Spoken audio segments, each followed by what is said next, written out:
এখানে দেখেন পাহাড়টা একদম নির্জন, আসলে পাহাড়ে কিন্তু কোনো মানুষই বসবাস করতে হয় না, আপনারা দেখতে পাচ্ছেন। তো সেটাই দর্শক ভালোবাসি আপনার জন্য আজ আমি শেরপুর আছেন। তো সেই ঐতিহাসিক শেরপুর জেলার শ্রীবদ্ধ উপজেলায় সেই রাজার পাহাড়, যে রাজার পাহাড়ে আসলে মানুষজন কিন্তু আসে না, পর্যটক শূন্য বলতে গেলেই বলা যায়। কারণ আমরা কিন্তু আসলে ব্লগ করতে এসে কিন্তু আমরা বুঝতে পারলাম যে রাজার পাহাড়ে কোনো পর্যটক নেই। এখন যেহেতু অসময়, সেই কারণে মানুষজন নেই, কিন্তু আসলে ভয়ঙ্কর কিছু রূপও কিন্তু ধারণ করার মতো একটা ফিলিংস কাজ করে। কারণ যারা আমরা নতুন যেহেতু এই জায়গায় আসছি, চারিদিকে দেখতে পাচ্ছি কোনো মানুষ নেই, মানুষের হেল্প পাচ্ছি না, সেক্ষেত্রে আসলে রাজার পাহাড়টা আপনারা দেখতে পাচ্ছেন যে কতটুকু ভয়ঙ্কর রূপে। তো সেটা একটু আপনার সঙ্গে শেয়ার করলাম। তো যারা আসলে ভিডিও দেখেন সেক্ষেত্রে আসলে একটু সাবস্ক্রাইব ফলো করে রাখবেন। তো সামনের দিকে যাবো, দেখে আরো অনেক কিছু তুলে ধরবো।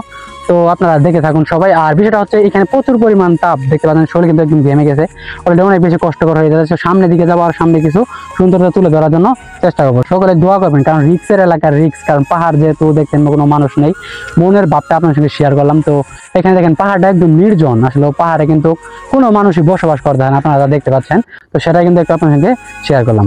শেরপুর জেলার শ্রীবতী উপজেলায় দেওফা নদীর তীরে অবস্থিত এক মনোমুগ্ধকর পর্যটক কেন্দ্র রাজার পাহাড়। পাহাড় ও নদীর মিতালিতে সৃষ্ট এই স্থান নিয়ে প্রচলিত কাহিনীগুলো যেন আরো রহস্যময় করে তোলে। রাজার পাহাড়কে ধারণা করা হয় প্রাচীন কোনো রাজা এই অঞ্চলে বসবাস করতেন, আর সেখান থেকেই পাহাড়ের নাম হয় রাজার পাহাড়। গারো পাহাড়ের সবচেয়ে উঁচু শিখরে অবস্থিত এই পাহাড়ের চূড়ায় শতাধিক হেক্টর সমতল ভূমি রয়েছে। এর আকাশ ছোঁয়া সৌন্দর্য এবং নৈসিক পরিবেশ যে কোনো প্রকৃতি প্রেমীর মনকে আনন্দিত করে। রাজার পাহাড়ের আশেপাশে রয়েছে BDR camp, world vision, bit office, Caritas এবং রাবার বাগান। এখান থেকে ভারতের দূরবর্তী কিছু স্থান ও দেখা যায়। শ্রীবতী উপজেলার সদর থেকে মাত্র 14 কিলোমিটার দূরে অবস্থিত এই পাহাড়টির স্থানীয়দের অন্যতম বিনোদন কেন্দ্র। ভাবেলাকুনার আদিবাসী জনপদের বৈচিত্র্যময় সংস্কৃতি ও জীবনধারা দর্শনার্থীদের বিশেষভাবে আকর্ষণ করে। এখানে রয়েছে ভাবেলাকুনা কালচারাল একাডেমি, একটি জাদুঘর, লাইব্রেরি, গির্জা, মন্দির এবং অসংখ্য প্রাকৃতিক নিদর্শন। কিভাবে যাবেন সেই ঐতিহাসিক রাজার পাহাড়ে? রাজার পাহাড় ভ্রমণে প্রথমে আপনাকে শেরপুর শহরে আসতে হবে। সেখান থেকে 34 কিলোমিটার দূরে শ্রীবতী উপজেলার কর্ণজোড়া বাজারে যেতে হবে। শেরপুর থেকে স্থানীয় যানবাহন যেমন বাস, সিএনজি, অটোরিকশা ব্যবহার করে সহজেই রাজার পাহাড়ে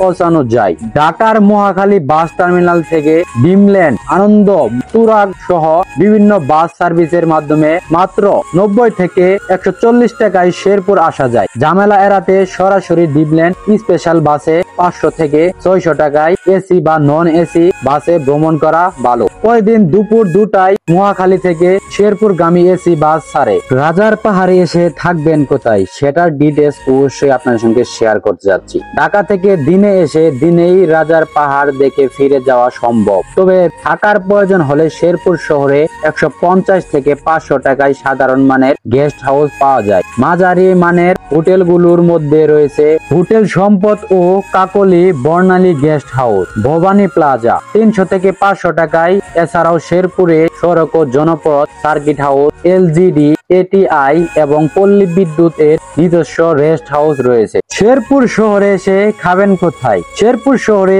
খাবারের ভালো জায়গা পাওয়া যায়। নিউ মার্কেট এলাকার হোটেল শাহজাহান হোটেল আহার এবং হোটেল কিন্তু সুস্বাদু খাবার পরিবেশন করা হয়। রাজার পাহাড়ে গিয়ে যা যা দেখবেন: রাজার পাহাড়ের বিশাল সমতল ভূমি ও সবুজে শোভা।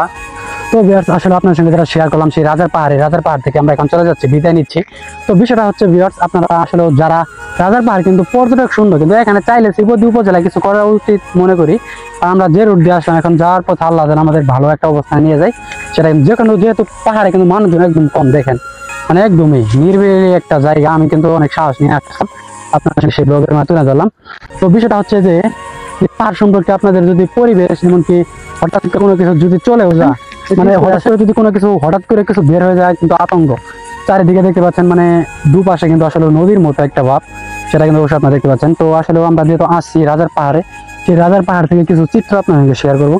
তো সত্যি বলতে প্রথমে ভাবছিলাম যে এগুলোর রুট আসলে হাতির, এটা কিন্তু আসলে হাতির না। তো এখান থেকে একটু আপনার সঙ্গে রিভিউ নিচ্ছি। তো দেখাই বিষয়টা হচ্ছে যে রাজার পাহাড়ে যারা আসেন শ্রীবতী উপজেলা থেকে বা আসবেন, সকলে একটু রিস্ক বা লোক সংখ্যক নিয়ে আসবেন, কারণ একা একা আসা খুব রিস্ক হয়ে যায়। আমরা যেহেতু ব্লগ করতে আসি সেখানে কিছু দৃশ্য তুলে ধরলাম। আসলে একা একা যে কোনো জায়গায় গেলে কিন্তু আসলে ভালো কিছু দেখতে পারবেন না। যেহেতু আমরা রাজার পাহাড়কে আসছি, রাজার অবশ্যই পাহাড়, আর কিন্তু মানে এখানে কিন্তু কোনো ওই পাবেন না, স্পোর্টের মতো কোনো নেই, যেহেতু এটা করা হয় না, কিন্তু করা উচিত মনে করি আমি, কারণ যেহেতু অনেক পর্যটক শিরপতি উপজেলায় যারা থাকেন তারা কিন্তু চাইলে একটা ভালো উদ্যোগ নিতে পারবেন, সেটা কিন্তু আজকের ব্লগে শেয়ার করেন। তো নির্জন জায়গা, যে পাহাড় আসলে সত্যি বলতে একদম নির্জন, তো সেটা একটু আপনার সঙ্গে শেয়ার করি। তো ওইদিকে যাই, কিন্তু মানে গাড়ি পাওয়া যায় অনেক রিস্ক নিয়ে, যারা বাইক দিয়ে আসছেন তারা কিন্তু আসতে পারছেন, সেই চিত্রগুলো আসলে আপনার সঙ্গে শেয়ার করলাম। তো একটা বিষয় কি জানেন, যদি পাহাড়ে যারা আসেন, পাহাড় যারা ভালোবাসেন পছন্দ করেন, তারা কিন্তু অনেক কিছু দেখতে পারবেন, শুধুমাত্র একটু কষ্ট হবে, কষ্ট হলে কিন্তু আসলে ভালো কিছু দেখা যায়, তা কিন্তু আপনারা জানেন। তো কষ্ট একটু করলেও কিন্তু পাহাড়ের চিত্রগুলো, সৌন্দর্যগুলো দেখেন আপনারা, কি অবস্থা।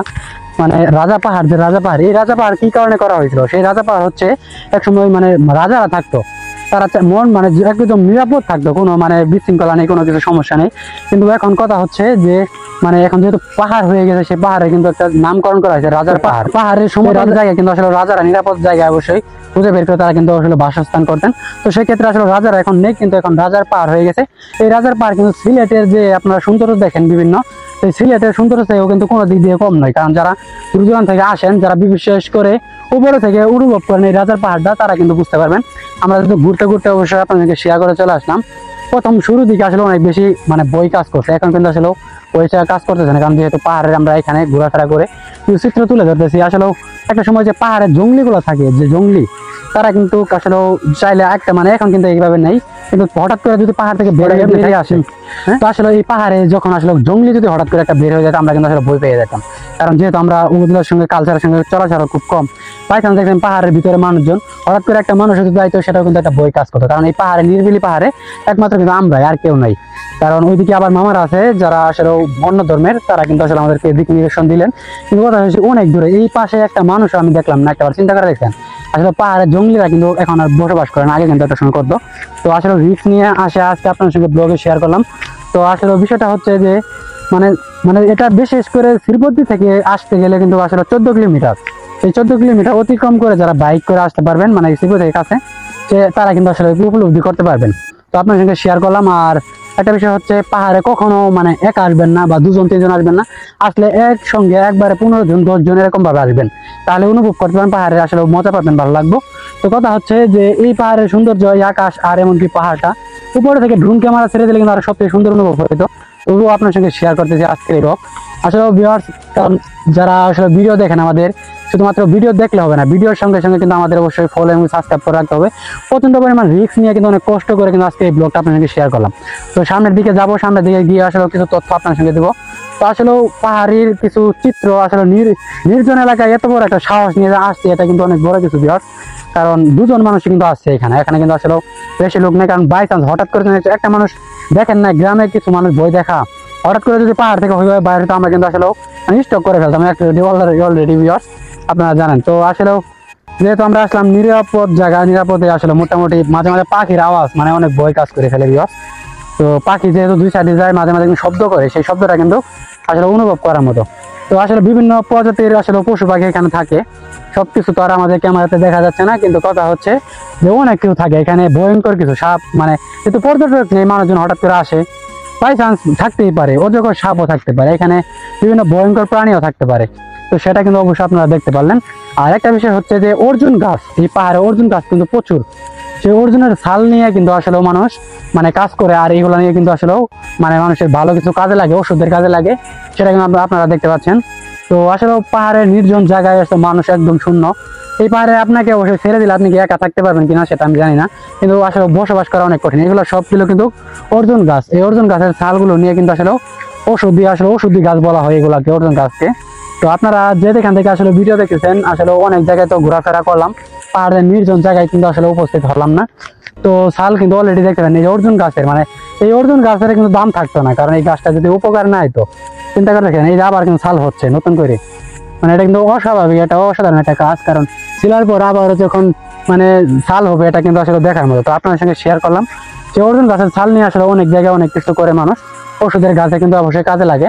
তো এদিকের দৃশ্যটা একটু দেখান, মানে তো এইদিকে দেখেন আপনারা কি একটা অবস্থা, মানে প্রচুর অর্জুনের গাছ, কারণ এক কথায় বলতে গেলে মানে খালি অর্জুন আর অর্জুনের গাছ, এটা কিন্তু আপনারা দেখতে পাচ্ছেন। দেওফা নদীর মনোরম বালুচর ও ধারা ভারতের সীমান্ত এলাকার দৃশ্য এবং বাবেলাকোনা আদিবাসী জনপদ ও কালচারাল একাডেমি। ভ্রমণ পরামর্শ: সকাল বা বিকেলে ভ্রমণ সবচেয়ে উপভোগ্য, আরামদায়ক। জুতো, পর্যাপ্ত পানি ও হালকা খাবার সঙ্গে রাখুন। বৃষ্টির মৌসুমে যাওয়া এড়িয়ে চলুন, কারণ পথ পিচ্ছিল হতে পারে এবং আদিবাসী এলাকায় গেলে তাদের সংস্কৃতির প্রতি শ্রদ্ধাশীল থাকুন। রাজার পাহাড়ের অতিরিক্ত আকর্ষণ: শেরপুর এলে কাছাকাছি গজনী অবকাশ কেন্দ্র, মধুরলা ইকো পার্ক, নাকুগাঁও স্থল বন্দর, নয়াবাড়ি টিলা, পানি হাতার, তারানি পাহাড় ও সুতানাল দিঘিও ঘুরে দেখা যায়। রাজার পাহাড় শুধু একটি পাহাড় নয়, এটি ইতিহাস, প্রকৃতি ও সংস্কৃতির এক মহামিলন। একবার গেলে এই পাহাড়ের সৌন্দর্য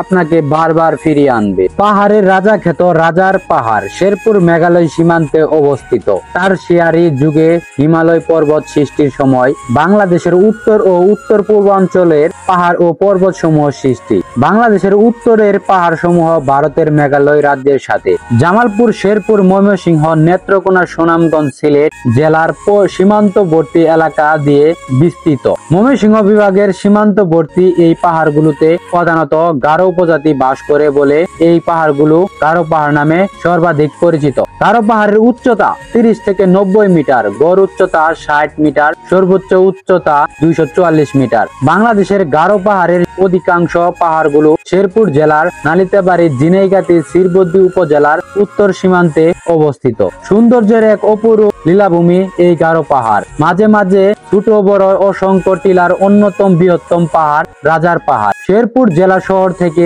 প্রায় 34 কিলোমিটার দূরত্বে, শ্রীবদ্দী উপজেলার কর্ণজোড়া বাজার থেকে 3 কিলোমিটার, বালিজুরি বাজার থেকে 4 কিলোমিটার দূরে গারো পাহাড়ের পাদদেশে অবস্থিত সবুজ সৌন্দর্যের এক অপরূপ লীলাভূমি এই রাজার পাহাড়। রাজার দেশ, পাহাড়ের দেশ। রাজার পাহাড় মূলত কয়েকটি পাহাড়ের উপর বিস্তৃত সমভূমি, যার ভূ গঠন মালভূমির সদৃশ। সেই হিসাবে রাজার পাহাড় বাংলাদেশের একমাত্র প্রাকৃতিক মালভূমি। রাজার পাহাড়ের চূড়ায় রয়েছে 100 একর জমির সমতল ভূমি। গারো পাহাড়গুলোর মধ্যে এই রাজার পাহাড়ের রয়েছে উঁচু সমতল ভূমি, তাই বলা হয় শেরপুরের ছাদ। রাজার পাহাড়ের ময়মনসিংহ বন বিভাগ কর্তৃক বনায়ন করলেও উপরের অধিকাংশ জায়গা প্রাকৃতিক গালিচা বিছানো ফাঁকা মাঠ। প্রায় 100 মিটার উঁচু রাজার পাহাড়ের উপর দাঁড়ালে আপনার মনে হবে আপনি কোনো পাহাড়ের উপর নয়, বরং একটা বিস্তীর্ণ মাঠে দাঁড়িয়ে আছেন। আপনার ভুল ভাঙবে যখন আপনি মাঠে প্রান্তে দাঁড়াবেন আর দেখতে পাবেন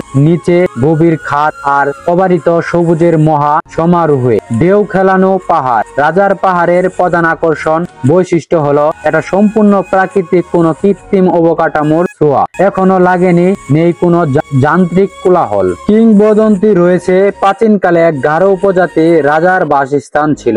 এখানে কয়েক দশক আগেও রাজবাড়ির ধ্বংসাবশেষ বিদ্যমান ছিল, বর্তমানে তার কিছুই অবশিষ্ট নেই। সেই রাজার বসতি অনুসারে এই পাহাড়ের নাম হয় রাজার পাহাড়। বর্তমানে গারো উপজাতি প্রধানের বাড়িটি রাজার পাহাড় থেকে 5 কিলোমিটার উত্তর পূর্বে অবস্থিত।